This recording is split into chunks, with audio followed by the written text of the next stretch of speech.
transcripts when we get kids at TMA or when we're reviewing transcripts. And so these are samples of 2 transcripts for 2 students at TMA. And generally everyone's transcript is going to have the student's grades, their GPA, and then some other information on it. One of the things that if you look at our transcript,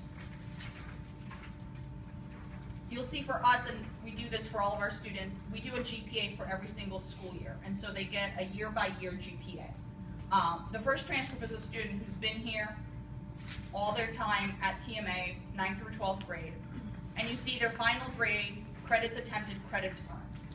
What you don't see, though, is teacher comments. We will sometimes see transcripts from other schools with actual teacher comments on them. And the question is, like, how is that helping that child? Knowing that Johnny's homework average was at 30%. So at your schools, you may, if you haven't done this and think about your administration, is what really needs to be on a transcript. Other things you need to think about if you haven't done it is how do you indicate honors or AP courses on your transcripts. If you have honors and AP courses or IB courses, thinking about the GPA, do you do a year-end GPA? Do you just do a final GPA? We do it both ways. If you do a weighted GPA, where is that? Things we don't put on our transcript, and that's kind of the next slide. We've seen transcripts that list how many times the kid has been suspended from school.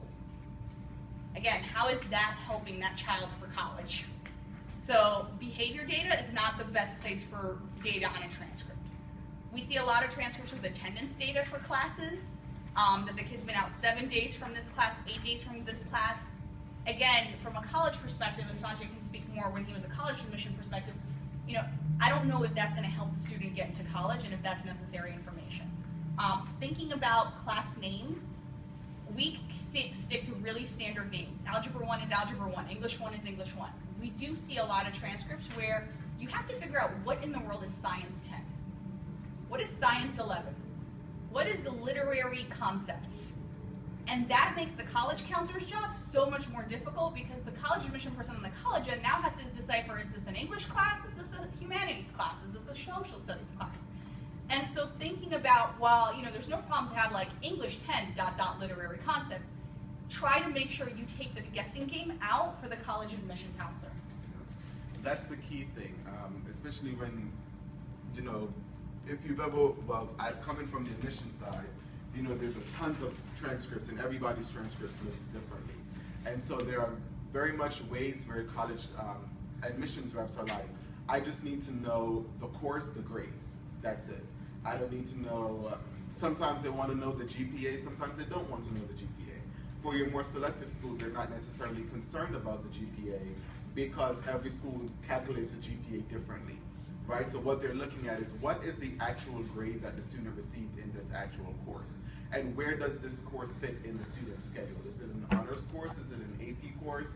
Is it an IB course? And usually we don't like, college representatives don't like to sit and have to guess that stuff. Yes, there's the high school profile that gives you a generic information about the school, but the more likely I would have to go to the profile to read and figure out what these courses are, the more annoyed and frustrated it will be, you know, the less likely I'm going to really be intent on reading the application in a very earnest manner.